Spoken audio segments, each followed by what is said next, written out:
En Bourgogne, terre de grande richesse gastronomique, se perpétue une fabrication ancestrale, celle du fromage de l'abbaye de Cîteaux, effectué depuis le Moyen-Âge par les moines cisterciens.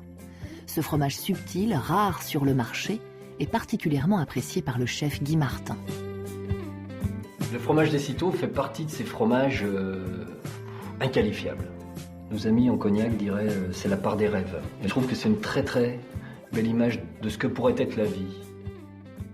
C'est dans l'ouest de la capitale, au marché de Passy, que Guy Martin retrouve son fidèle complice, le fromager affineur Frédéric Royer. Frédéric. Bonjour Guy. Vous allez bien? Très bien, merci à vous. Ça fait plaisir de vous voir. Oh, bah, c'est pareil. Bon Frédéric, quand même, ce fromage, il est incomparable. Dans la palette des fromages, c'est quand même... Voilà, certains disent un reblochon, d'autres disent un Munster. Non, ça n'a rien à voir. Ouais. C'est l'abbaye de Cîteaux. C'est du Cîteaux. Alors ce fromage, Oui.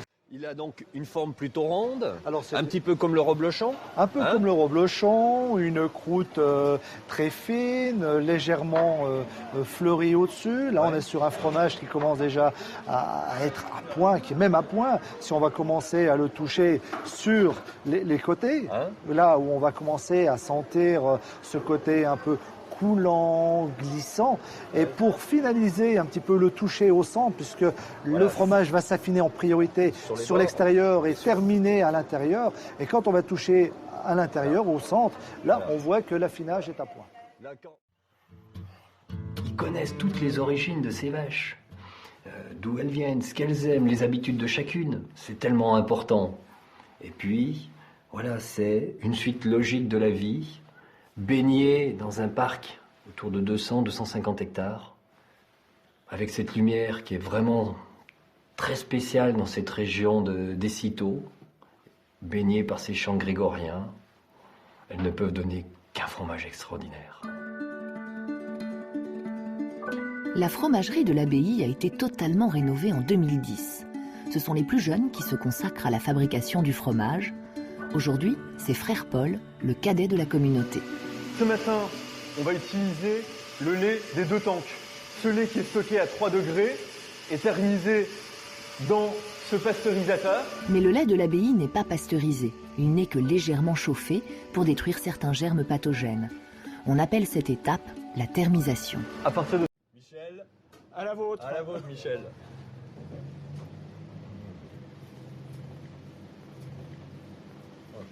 En goût, on a aussi cette perception de douceur, mais à la fois de caractère. C'est pas agressif.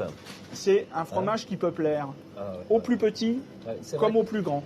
C'est pas un fromage comme certains bleus où il faut être un peu plus initié. Là, c'est un fromage. Voilà, déjà, la texture, elle est.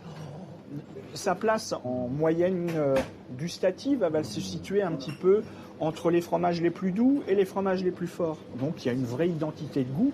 Et puis par rapport à des cousins proches tels que le Saint-Nectaire ou le Reblochon, il a vraiment un goût à lui qui est très reconnaissable. Michel, Oui, déguster ce fromage des Cîteaux, ce fromage de moine cistercien, oui, c'est déguster du rêve.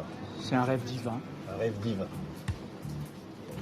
Ah non, c'est vrai. Mais comme une petite lumière à l'intérieur qui fait qu'on va être meilleur dans la journée. Voilà. Moi, le conseil que je donne, c'est un bon couteau qu'on a chez soi, une large tranche, avec ou sans pain, ça va dépendre des goûts de chacun, et puis de le déguster tout simplement comme ça. Par contre, ce fromage, on n'est pas obligé d'attendre le moment du fromage pour le déguster. On peut aussi commencer un déjeuner, un dîner. C'est mon conseil, avec un bon fromage des Cîteaux.